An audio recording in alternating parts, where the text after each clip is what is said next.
it brought. When Ellie had suggested the move, Lindy had made sure to get everything in place before she signed on the dotted line, because as impulsive as she could be, she still liked to be prepared. 10 years of accountancy work counted for something. She'd rented the cottage in Willoughby Close and made a verbal agreement with Wychwood-on-Lea's parish council to rent out their newly refurbished village hall for her classes, and it had all looked as if it was going to go swimmingly when she'd arrived in June with a moving van in tow and a head full of dreams, just in time to offer a few free lessons at the summer gala up at the manor. But then it had all suddenly fallen apart, and over the wretched floors of all things.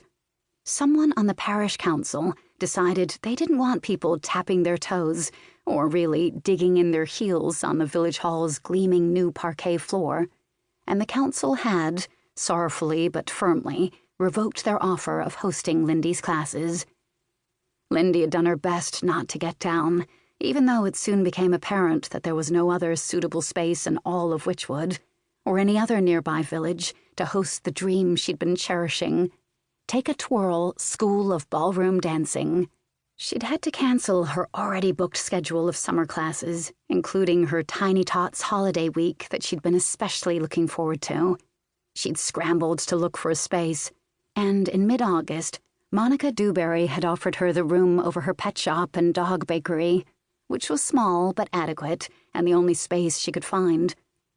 An elegant woman in her 50s with a silver bob and a ready smile, Monica had followed her dream by opening a dog bakery of all things, and now she wanted the same for Lindy. She'd assured her she didn't use the upstairs, and this would be putting it to good use. Lindy promised her free dance classes, to which Monica laughed and said she had 2 left feet. "So you must be ready soon," Monica said now, as she handed Lindy her cup of tea. "When is your first class?" "Not for a few weeks. I still have to get all the publicity out," which she'd had to revise thanks to the change of venue.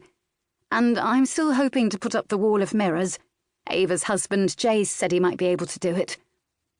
Lindy had been wonderfully overwhelmed by the outpouring of friendship she'd encountered, almost from the moment she'd driven into Willoughby Close. Her neighbours in the close, Olivia and Emily, had both welcomed her with casseroles, bottles of wine, and an invitation to go to the pub with a whole bevy of former residents.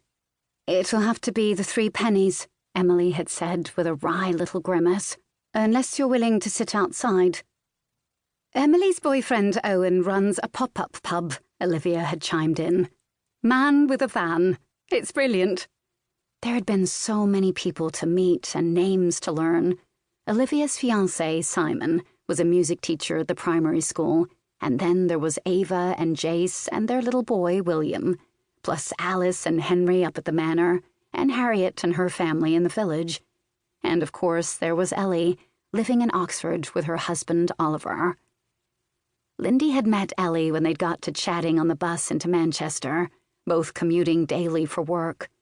She'd been hoping to see more of her now that she'd moved to Wychwood, but she hadn't quite twigged until she'd arrived that Ellie lived over half an hour away, worked in Oxford, and was generally very busy with her daughter Abby doing GCSEs, and a husband who had a demanding job at the university, and was a viscount to boot. But that was okay. Lindy was used to having to fit into other people's busy lives, and it had never bothered her before.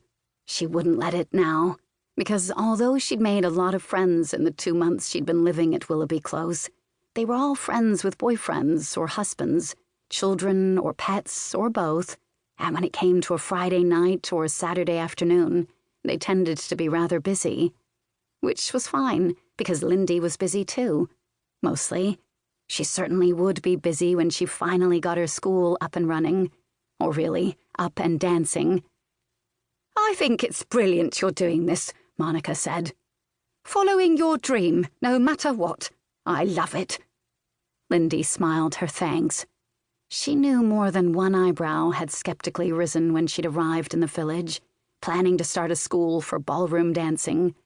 She wasn't exactly the expected model for the teacher of such a school, standing at just over 6 feet without shoes, and with a figure that was more statuesque than supermodel. Lindy was surprisingly light on her feet, but also